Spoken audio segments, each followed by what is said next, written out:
बिस्मिल्लाहिर्रहमानिर्रहीम। इम्तियाज़ साहब, बहुत ही अहम सवाल आपने किया और सच्ची बात यह है कि आपके सवाल में बहुत सारी इसके मज़ीद इसके सवाल निकलते हैं।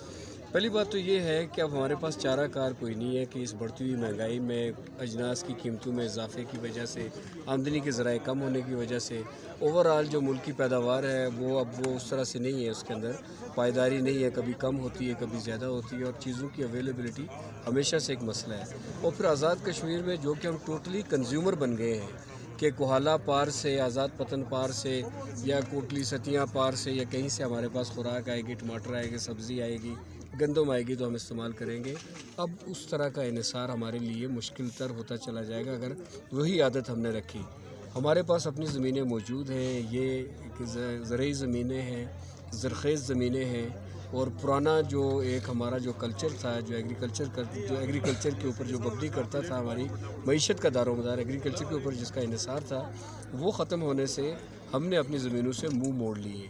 और ये शायद कुदरत की तरफ से एक इंतबाह है कि अगर अपनी घरेलू ज़रूरियात और अजनास की ज़रूरियात को आप अपनी ज़मीनों से उगाएंगे नहीं तो फिर आपके लिए ज़िंदगी गुजारना मुश्किल होता चला जाएगा। एक बात। दूसरी बात ये कि जिस तरह अब हर इलाके की अपनी एक ख़ुसूसियत है।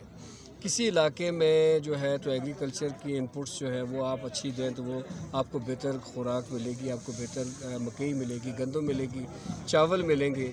और कुछ जगह ऐसी हैं कि जहाँ का फ्रूट जो है वो बेतहाशा हो सकता है और वो फ्रूट की मुख्तलिफ़ अक़साम है। और कुछ जगह ऐसी हैं जिस तरह यहाँ पे धीरकोट के अंदर अब ये इसकी खसूसियत बनती चली जा रही है कि धीरकोट के अंदर देसी शहद या ऑर्गेनिक शहद जो है वो दस्तयाब है। आप किसी स्टोर में जाते हैं, किसी डिपार्टमेंटल स्टोर में जाते हैं, जनरल स्टोर में जाते हैं तो आपको मुख्तलिफ़ वैराइटीज़ के शहद मिलते हैं, लेकिन उन शहदों के अंदर या वो जो प्रोडक्ट्स हैं उनके अंदर प्रिजर्वेटिव्स मौजूद होते हैं शायद जो इंजूरियस हैं हेल्थ के लिए। लेकिन देसी शहद और प्योर ऑर्गेनिक शहद, इसकी ये बज़ाते ख़ुद एक बहुत बड़ी प्रोडक्ट है और फिर सेहत के लिहाज से इसकी जो अहमियत है और जो खसूसियत है वो बयान करने की ज़रूरत नहीं है। और तीसरी बात ये है कि ढूंढने से भी ऑर्गेनिक शहद नहीं मिल पाता पाकिस्तान भर में, आज़ाद कश्मीर में भी। तो ये हमारे लिए एक बहुत बड़ी नेमत है और ये इस इलाके के लिए एक बहुत बड़ी, मैं समझता हूँ कि इकनॉमिक एक्टिविटी है। और क्रेडिट जाता है इन नौजवानों को, यहाँ के मुकामी लोगों को और जिन लोगों ने इस काम का आगाज़ किया, जो NGOs हैं, INGOs हैं, नेशनल NGOs हैं और जो यहाँ की कम्यूनिटी है। हैट्स ऑफ टू देम कि उन्होंने अपने इस पोटेंशियल को ट्रांसलेट किया अपनी इनकम के अंदर, अपनी प्रोडक्टिविटी के अंदर और लोगों को अभी ये एक चीज़ दस्तयाब है। और न सिर्फ दस्तयाब है कि बल्कि ये जो हुनर है, ये जो तरीका है शहद को पैदा करने का, ये अब वो पहले इनिशियली कुछ लोगों को तरबियत दी गई, अब जो है वो तकरीबन 500 के करीब यहाँ पे जो हनी ग्रोअर्स हैं वो पूरे मौजूद है और उनकी एसोसिएशन भी मौजूद है, उनको लीड करने वाले लोग भी मौजूद हैं, हेल्प आउट करने वाले लोग भी मौजूद हैं।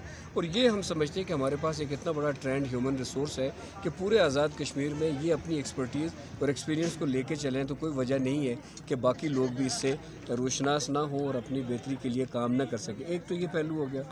दूसरा पहलू ये हो जाता है कि जब आप शहद की मक्खी के ऊपर काम करते हैं, शहद की प्रोडक्शन के हवाले से काम करते हैं तो इसके साथ अलाइड बेनिफिट्स हैं। मसलन अगर आपका जो शहद की मक्खी है तो उसका कम से कम रेडियस जो है 7 से 8 किलोमीटर का एरिया है और उससे ज़्यादा भी होता है। वो जिस इलाके में जाती है तो वो पॉलिनेशन करती है, वो जो ज़रख़ेज़ी है उसको बढ़ाती है, ज़रख़ेज़ी को दूसरी जगहों तक पहुंचाती है। उसके नतीजे में आपकी एग्रीकल्चर क्रॉप्स, आपके फ्रूट और दीगर जो अजनास हैं उनकी प्रोडक्टिविटी बढ़ती है, उनकी बेहतरी होती है। और अगर शहद की मक्खी कम हो रही है तो इसका मतलब ये है कि आपकी खुराक के अंदर जो आपका पोटेंशियल है वो कम होता चला जाएगा। और ये भी कहा जाता है कि दुनिया में उस वक्त तबाही आ जाएगी अगर यहाँ से शहद की मक्खी ख़त्म हो जाएगी। तो शहद हमारी ज़रूरत है, हमारे उसके अंदर बेपनाह ग़ज़ाइयत है। शहद की मक्खी हमारे लिए समझ लें कि एक बहुत बड़ा पोटेंशियल है कि जो इंसानी जान के या इंसानों के रूए ज़मीन के ऊपर एक तरह से बका की ज़ामिन है। और न सिर्फ बका की ज़ामिन है कि जिन चीज़ों के ऊपर उसका इन्हिसार है उनकी बढ़ोतरी के लिए और उनकी बेहतरी के लिए शहद की मक्खी का रोल बेपनाह है, जिसको हम किसी एक नशिस्त में बयान नहीं कर सकते। इसके बेपनाह फ़ायदे ही फ़ायदे।